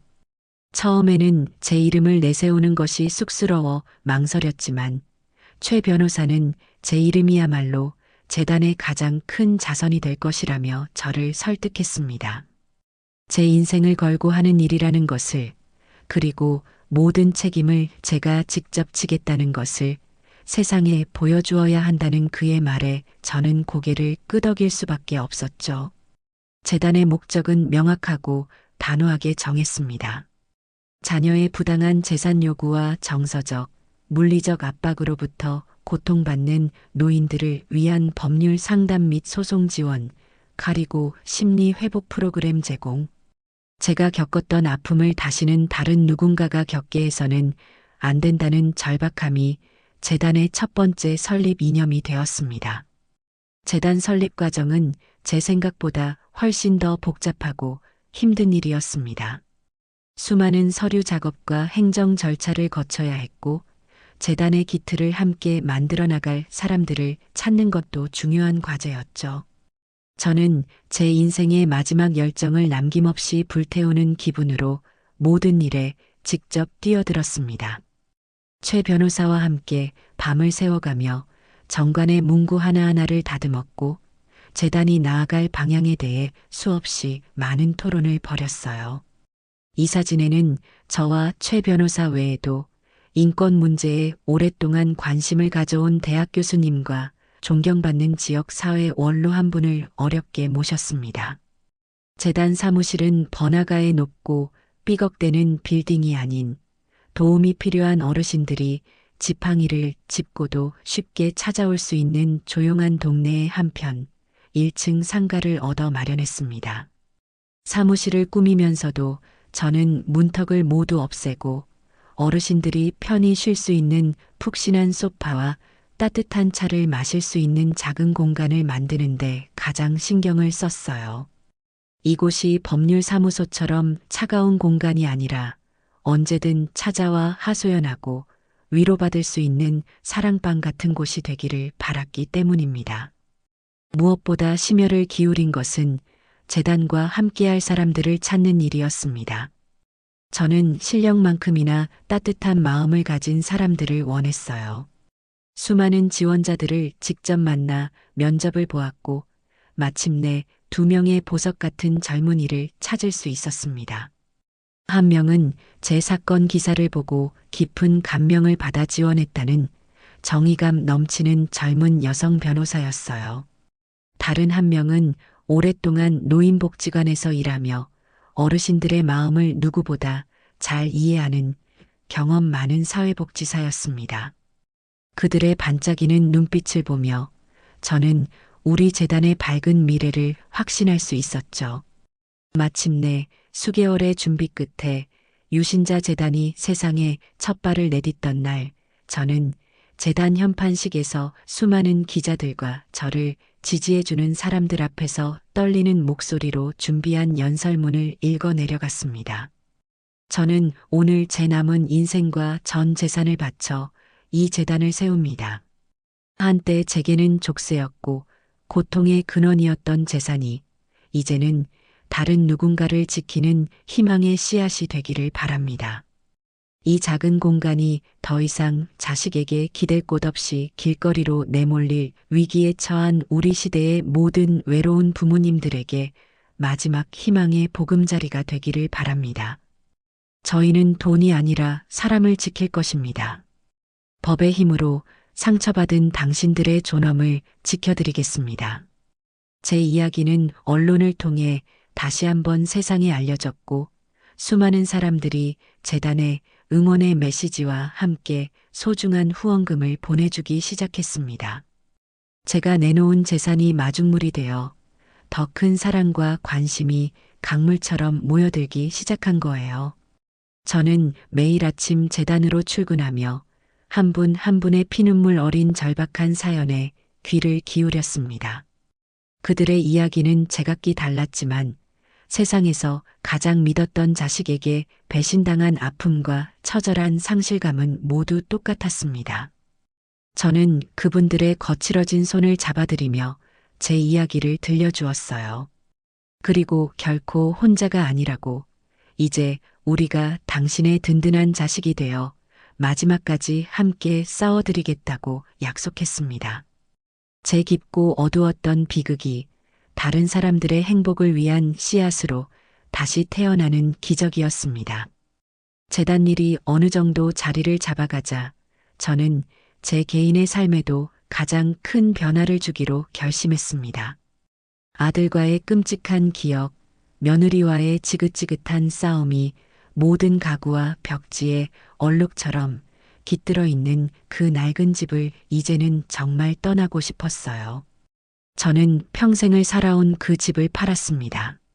집을 내놓기 전 저는 며칠에 걸쳐 집안 구석구석을 정리하며 과거와 작별하는 의식을 치렀습니다. 아들이 어릴 적 가지고 놀던 낡은 장난감 상자를 열어보기도 하고 남편과 함께 심었던 마당의 감나무를 어루만져 보기도 했어요. 수많은 추억들이 밀물처럼 밀려와 가슴이 먹먹해졌지만 저는 더 이상 과거에 얽매이지 않기로 했습니다. 좋은 기억은 가슴에 품고 나쁜 기억은 저 집과 함께 떠나보내기로 마음먹었죠. 그리고 저는 그 돈의 일부로 제가 평생 꿈꿔왔던 작은 바닷가 마을에 아담한 집 한 채를 마련했습니다. 집 앞에는 작은 텃밭을 가꿀 수 있는 마당이 있었고 창문을 열면 시원한 바닷바람과 함께 짭조름한 갯내음이 밀려 들어오는 그림 같은 곳이었습니다. 새로운 집에 이사하던 날, 저는 가장 먼저 마당 한쪽에 저만의 작은 가마를 설치했습니다. 그리고 제 손으로 만든 찻잔에 향긋한 국화차를 담아 툇마루에 앉았어요. 철썩, 철썩, 규칙적으로 밀려왔다 밀려가는 파도 소리를 들으며 저는 지난 제 인생을 천천히 돌아보았습니다. 이제 저는 더 이상 누구의 어머니도 누구의 아내도 아니었습니다. 오롯이 유신자라는 이름을 가진 한 사람으로 온전한 저 자신으로 다시 태어난 기분이었어요. 제 인생의 주인은 바로 저 자신이었고 앞으로 남은 시간은 그 누구의 방해도 없이 저 자신만을 위해 그리고 제가 선택한 가치 있는 일을 위해 채워나갈 수 있었습니다. 매일매일이 선물처럼 느껴졌고 저는 하루하루가 진심으로 행복했어요. 아침에는 텃밭의 흙을 만지고 낮에는 새로 만든 작은 작업실에서 물레를 돌렸습니다. 저녁에는 재단 일을 화상으로 돌보고 밤에는 창가에 앉아 파도 소리를 자장가 삼아 평온하게 잠이 들었죠. 진정한 제 인생은 70하고도 5해가 되어서야 비로소 진짜로 시작된 것만 같았습니다. 제가 바닷가 마을에서 파도 소리와 흙냄새에 파묻혀 평온한 일상을 보내는 동안 서울에 있는 유신자 재단은 조금씩 하지만 아주 단단하게 우리 사회에 뿌리를 내려가고 있었습니다. 그리고 마침내 재단 설립 후 몇 달 만에 첫 번째 성공적인 결실을 보았다는 벅찬 소식이 제게 전해졌습니다. 재단이 맡았던 첫 번째 공식 사건이 의뢰인의 완벽한 승리로 마무리되었다는 것이었어요. 그 사건의 의뢰인은 올해 83이 되신 박순자라는 이름의 할머니였습니다. 할머니께서는 남편과 사별 후 평생 동대문 시장에서 옷감을 팔아 모은 돈으로 작은 3층짜리 상가 건물을 하나 가지고 계셨다고 해요. 그 건물이 할머니의 전 재산이자 노후의 유일한 버팀목이었습니다. 그런데 하나뿐인 아들이 찾아와 사업이 어려우니 3개월만 건물을 담보로 돈을 빌려 쓰고 이자와 함께 바로 갚겠다는 말에 차용증 한 장 없이 아들을 믿고 인감도장을 내어준 것이 사건의 시작이었어요. 아들은 어머니의 건물을 담보로 사채까지 끌어다 거액의 대출을 받았고 약속했던 3개월이 지나도록 이자는커녕 원금 한 푼도 갚지 않았습니다. 결국 건물은 경매로 넘어갈 위기에 처했고 아들은 연락마저 끊고 잠적해버렸죠. 설상가상으로 아들은 할머니가 살고 계신 작은 빌라의 월세 보증금마저 빼돌린 뒤였습니다. 평생을 바쳐 키운 자식에게 전 재산을 빼앗기고 당장 길거리에 나앉을 뻔했던 할머니는 마지막 지푸라기라도 잡는 심정으로 텔레비전에서 보았던 저희 재단의 문을 떨리는 손으로 두드리셨습니다. 저는 그 사연을 전해 듣고 할머니를 직접 만나 뵙기 위해 서울로 올라갔습니다. 재단 상담실에서 처음 마주한 할머니의 모습은 과거 모든 것을 잃고 절망에 빠졌던 제 모습을 보는 것 같아 가슴이 미어졌어요. 할머니는 제 손을 잡고 아무 말씀도 못하신 채 한참을 눈물만 흘리셨습니다. 저는 할머니의 등을 쓸어드리며 제 이야기를 들려드렸어요. 저 또한 아들에게 배신당하고 모든 것을 잃을 뻔했지만 용기를 내어 싸웠고 마침내 제 삶을 되찾았다고요. 제 이야기에 할머니는 조금씩 마음을 여셨고 마침내 우리와 함께 싸워보겠다는 용기를 내주셨습니다. 재단의 젊은 변호사들은 즉시 사건에 착수했습니다. 아들을 상대로 사기 및 재산권 침해 소송을 제기하는 동시에 아들이 잠적한 곳을 수소문하기 시작했어요. 사회복지사는 매일같이 할머니를 찾아가 말벗이 되어드리며 심리적 안정을 도왔습니다. 저는 이 모든 과정을 지켜보며 재단이 마치 하나의 유기체처럼 살아 움직이고 있다는 사실에 깊은 감동을 느꼈어요. 결정적인 증거를 잡기 위해 저는 한 가지 꾀를 냈습니다. 할머니의 휴대폰으로 아들에게 몸이 너무 아파 이제 살 날이 얼마 남지 않은 것 같다. 마지막으로 네 얼굴이라도 한번 보고 싶구나라는 문자 메시지를 보내게 한 것이었죠. 며칠 동안 아무런 답이 없던 아들은 마침내 어디 계시냐는 짧은 답장을 보내왔습니다. 마지막 남은 재산이라도 있을까 싶어 찾아오려는 속셈이었을 겁니다. 우리는 약속 장소에 미리 잠복했고 마침내 할머니 앞에 나타난 아들을 붙잡아 법정에 세울 수 있었습니다. 법정 다툼은 치열했지만 진실은 결국 거짓을 이기는 법입니다. 재판부는 아들이 어머니의 궁박한 상황을 이용해 재산을 편취한 명백한 사기 행위라 판단했고 아들이 불법적으로 취득한 모든 재산을 다시 할머니에게 돌려주라는 판결을 내렸습니다.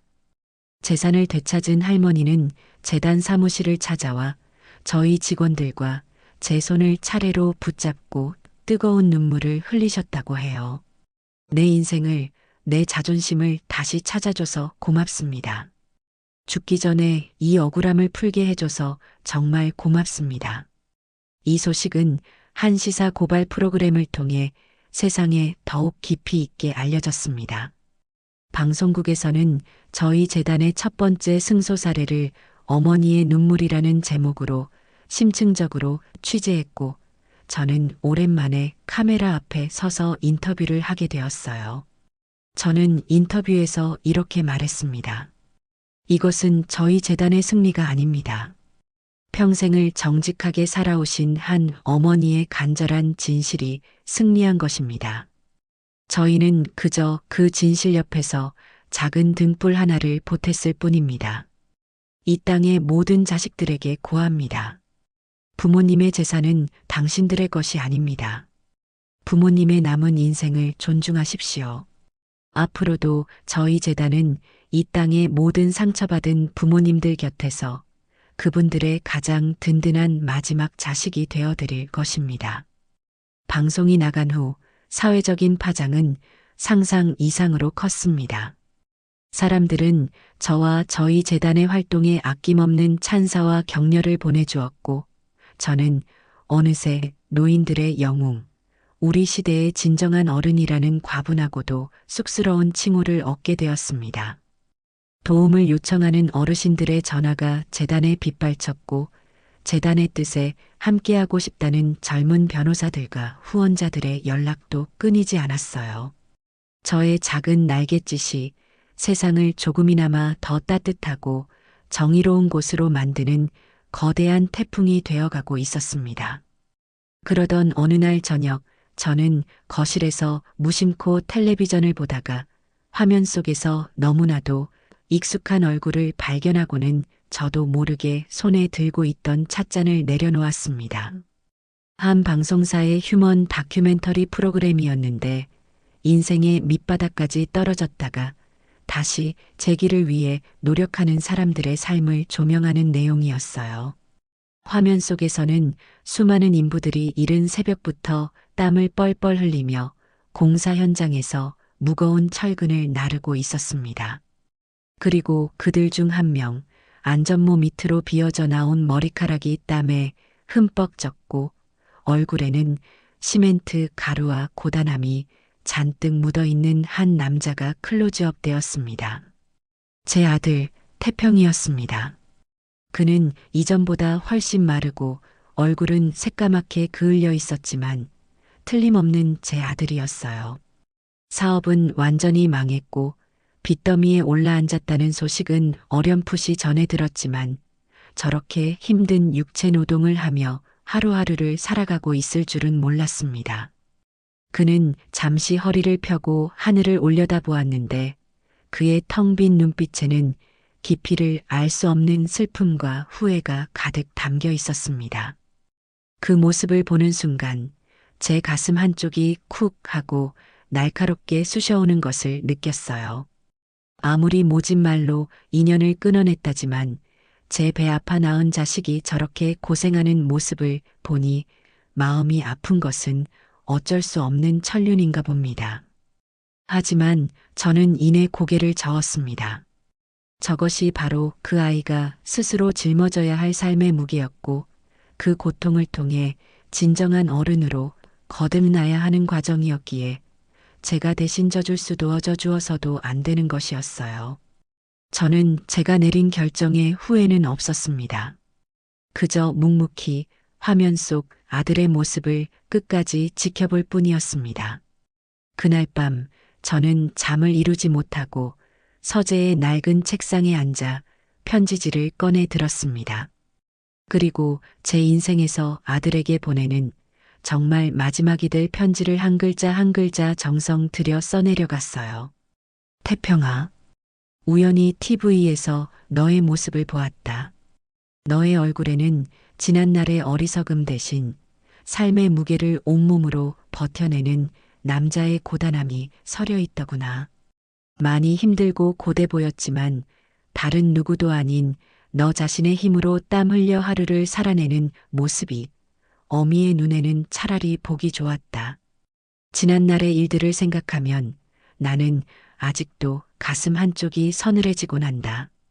너에 대한 원망도 미움도 이제는 무뎌진 세월의 파도에 씻겨 희미해졌지만 우리가 함께 웃고 울었던 그 시간으로 다시 돌아갈 수는 없다는 사실 또한 변하지 않는구나. 태평아, 너는 너의 잘못을 뉘우치며 평생을 살아가길 바란다. 그것만이 너 자신을 위한 유일한 구원의 길일 것이다. 죄책감 속에 살라는 뜻이 아니다. 너의 과오를 정직하게 마주하고 다시는 같은 실수를 반복하지 않는 사람이 되라는 뜻이다. 나는 이제 너를 용서한다. 너를 위해서가 아니라 내 남은 삶의 평화를 위해 나는 너를 내 마음속의 무거운 짐에서부터 완전히 놓아주기로 했다. 하지만 아들아, 이것만은 기억하렴. 너와 나의 인연은 이 생에서는 여기까지다. 앞으로는 서로의 삶을 멀리서 응원하며 각자의 길을 묵묵히 걸어가도록 하자. 부디 밥 잘 챙겨 먹고 건강하거라. 저는 담담하게 쓴 편지를 봉투에 넣고 다음 날 아침 동네 우체통에 넣었습니다. 이 편지가 아들에게 어떤 의미로 가닿을지는 알 수 없었어요. 어쩌면 그는 이 편지를 읽고 다시 한번 눈물을 흘릴지도 혹은 묵묵히 편지를 접어 주머니에 넣을지도 모릅니다. 하지만 이 편지를 보내고 나서야 저는 비로소 제 마음을 짓누르고 있던 마지막 한 조각의 응어리마저 완전히 녹아내리는 것을 느꼈습니다. 이제 정말 끝이었습니다. 저는 제 손으로 아들과의 길고 아팠던 모든 관계에 온전하고도 자비로운 마침표를 찍었습니다. 시간은 유수와 같이 흘러 제가 바닷가 마을에 정착한 지도 어느덧 여러 해가 지났습니다. 제 삶은 이제 굽이치는 강물을 지나 넓고 평온한 바다에 이른 배처럼 고요하고 또 잔잔하게 흘러가고 있어요. 아침에 눈을 뜨면 가장 먼저 창문을 열어 짭조름하면서도 신선한 바다 내음을 한껏 들이마시는 것으로 하루를 시작합니다.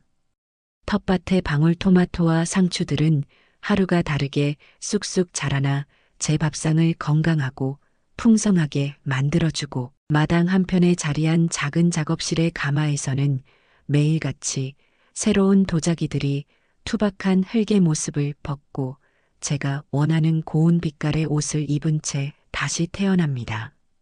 저는 이제 더 이상 아들의 연락을 기다리며 전전긍긍하지 않고 존재하지도 않는 며느리의 거짓말에 밤새워 상처받지 않습니다. 제 삶은 온전히 저의 것이 되었고 제 시간의 모든 순간은 제가 사랑하는 것들로만 오롯이 가득 채워져 있어요. 재단일은 여전히 제 삶의 가장 큰 부분을 차지합니다. 일주일에 두세 번은 서울의 재단 사무실로 올라가 저를 필요로 하는 분들의 기막힌 사연에 함께 분노하고 눈물 흘리며 우리 재단의 든든한 변호사들과 머리를 맞대고 최선의 해결책을 고민하곤 해요. 재단은 이제 국내 최고의 노인 인권 전문 법률 지원 단체로 성장하여 수많은 어르신들의 마지막 희망이자 든든한 방패가 되어주고 있습니다. 재단을 통해 웃음과 삶의 희망을 되찾았다는 분들의 빼곡한 감사 편지를 읽을 때마다 저는 제 인생의 마지막 과업이 얼마나 가치 있고 보람 있는 일인지를 깨닫고는 합니다.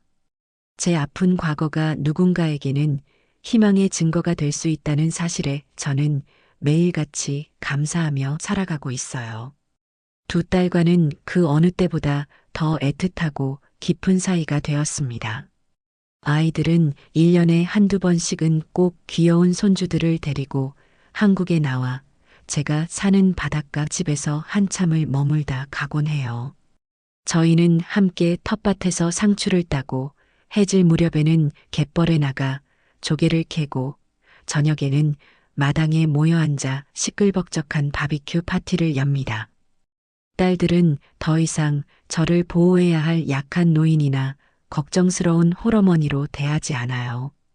오히려 세상에서 가장 존경하는 인생 선배이자 가장 유쾌하고 지혜로운 친구로 저를 존중해주고 있습니다. 우리는 서로의 삶을 진심으로 응원하며 가장 깊은 속마음까지 스스럼 없이 나누는 세상에 둘도 없는 친구 같은 모녀 사이가 되었죠. 그러던 어느 날 한 유명 출판사에서 제게 연락이 왔습니다. 제 파란만장한 이야기가 세상에 알려진 후 저의 삶을 한 권의 책으로 엮어 더 많은 사람들과 공유하고 싶다는 정중한 제안이었어요. 처음에는 제가 뭐라고 책까지 냅니까? 그저 평범한 늙은이일 뿐입니다. 라며 손사래를 치며 거절했지만 편집장의 끈질긴 설득에 곰곰이 생각해보니 이것 또한 제가 세상에 해야 할 마지막 역할일 수 있겠다는 생각이 들었습니다. 제 이야기가 단순히 한 늙은이의 기구한 신세 한탄이나 통쾌한 복수극으로만 기억되는 것이 아니라 인생의 벼랑 끝에 서서 절망하고 있는 누군가에게 당신도 다시 일어설 수 있다는 작은 용기와 위로를 줄 수 있다면 그것만으로도 충분히 가치 있는 일일 테니까요. 그날부터 저는 작가가 되었습니다. 제 서재의 낡은 책상에 앉아 햇살이 잘 드는 창밖을 바라보며 제 기나긴 인생을 한자 한자 정직하게 기록하기 시작했어요.